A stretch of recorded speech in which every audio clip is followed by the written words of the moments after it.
ওবায়দুল কাদের গতকালকে আমাদের মহানগর দক্ষিণের সমাবেশ মিছিল দেখা পরে বিএনপি আবার ষড়যন্ত্র শুরু করছে। ষড়যন্ত্র বিএনপি করে না, বিএনপি যা বলে সামনাসামনি বলে। আমরা বলেছি শেখ হাসিনা অবৈধ প্রধানমন্ত্রী, দখলকারী প্রধানমন্ত্রী, তাই আমরা তার পতন চাই। সোজা কথা। আপনারা বলে এখনো বলতেছি মানে মানে আপনি পদত্যাগ করেন, তত্ত্বাবধায়ক সরকারের অধীনে নির্বাচন দেন, তাহলে আর কেউ কোথাও ষড়যন্ত্র করার সুযোগ পাবে না। আর যদি আপনি না ছাড়েন, আপনি ষড়যন্ত্র করে যদি ক্ষমতার আয়ু বাড়াইতে চান, এর বাইরে যদি অন্য কেউ ষড়যন্ত্র করে, সেটা আমাদের বলার কিছু নাই। তবে বিএনপি ষড়যন্ত্র করে না। আমরা পরিষ্কার বলতে চাই, কালকেই ক্ষমতা ছাড়েন, 1 মাসের মধ্যে তত্ত্বাবধায়ক সরকার অধীনে নির্বাচন দেন, তারপরে দেখেন জনগণ আপনাকে চায় কি চায় না। 2 দিন আগে বলছেন শেখ হাসিনা, আমি আর কিছু চাই না, জনগণ আমার সাথে আছে। কোন জনগণ? ওই যে ব্যাংক লুট করছে ওই জনগণ। কোন জনগণ? ওই যে শেয়ার মার্কেট লুট করছে ওই জনগণ।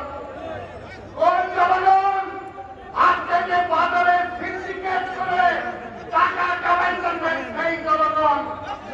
আর এইখানে কিছু কিছু প্রশাসনের যারা আছেন, পুলিশেরও সবাইকে বলবো না, প্রশাসনেরও সবাইকে বলবো না, উচ্চ পদস্থ কিছু আছেন, তার সাথে নিজের গায়ের চামড়া বাঁচানোর জন্য শেখ হাসিনাকে টিকায় রাখতে চান। পরিষ্কার কথা, পরিষ্কার কথা বলতে চাই, দেশনেত্রী বেগম খালেদা জিয়াকে কারাগারে গেছেন, তার চিকিৎসার সুযোগ দেন না। আবার বলেন আপনি নাকি জনপ্রিয়।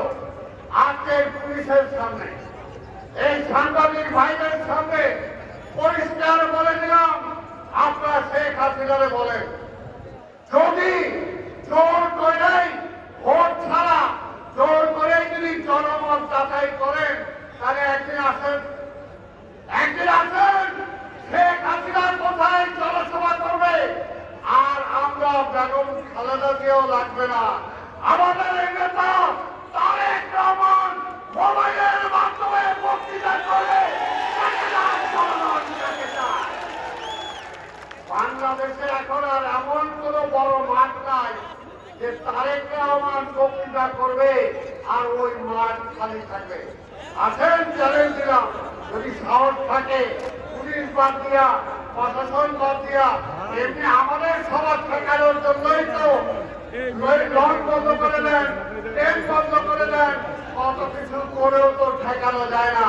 তাই ভাইরা আমার, আমি আর বক্তব্য দীর্ঘায়িত করবো না, প্রধান অতিথি চলে আসছে।